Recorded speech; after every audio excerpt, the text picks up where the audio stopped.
We got the driving range officially opened back up, and it's time to start spending a lot of summer nights fine-tuning our games.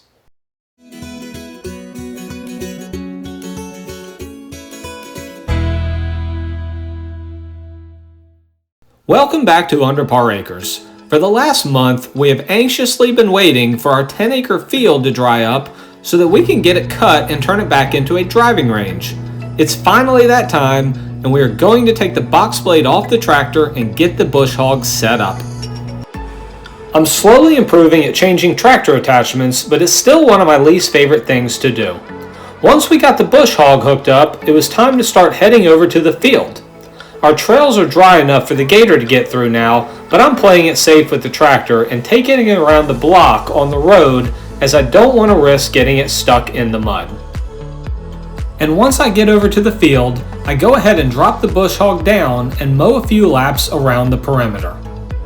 The bush hog has been struggling lately and is in dire need of some repair, but I'm hoping to get the field cut before I have to start replacing a few pieces. But sure enough, as my luck had it, the PTO bolt snapped yet again, and I wasn't going to be able to get any more mowing done until I get a new bolt.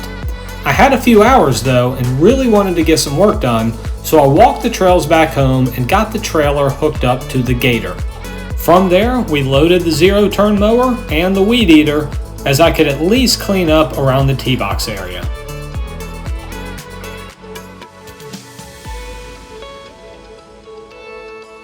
We bought this old trailer earlier this year, and it works out great as it allows me to pull all our equipment over to the field to get jobs like this done that the tractor can't do. But as you can see, the tee box area is thick and overgrown, so we're going to use the zero-turn mower and the weed eater to clean everything up. I have daydream plans of bringing in a few dump truck loads of sand and building a true grass tee box area here, but it would require a lot more maintenance and would require a lot of water to get seed sprouting, which I would have to transport over. So I have to factor in all of this extra work and expense before taking it on. But for now, we can continue to enjoy the mat tee boxes we built a few years ago and which are holding up strong.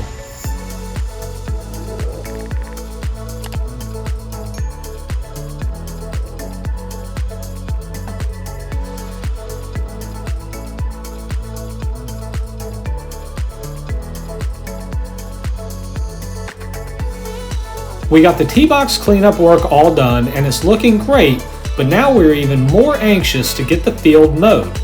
So the next day, I got a few new bolts and we drove the gator through the trails in the woods over to the field and got the PTO shaft fixed, and it was ready to get back to work mowing. And despite the fact that the back tire of the bush hog looks like it could break off at any moment, we got the job done, and I'll start looking to buy some replacement parts for the bush hog soon.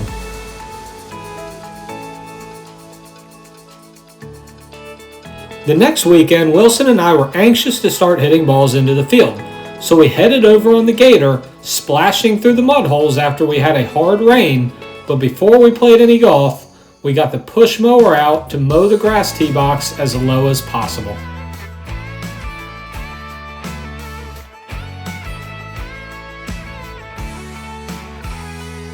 After a quick mow, it was time to start practicing, and Wilson was ready to put in the work and do some new drills as he had just gotten another lesson with his new teacher. Thanks to the mowing, we are able to hit drivers off the grass tee, which is a lot more fun than hitting off the mats. And we also bought out our new Garmin R10 launch monitor, as I'm able to use it to both keep Wilson on track with what he's working on and to tell me how far off my old man's swing has gotten. This has been a great tool when working with Wilson because it allows me to see what he needs to work on, and I can make sure he's doing the right drills to keep improving. But the next day, the sunshine was out in full force, and all three boys had the golf bug, so we got little brother Walker, and we all went out to get some practice in before the boys' tournament start up.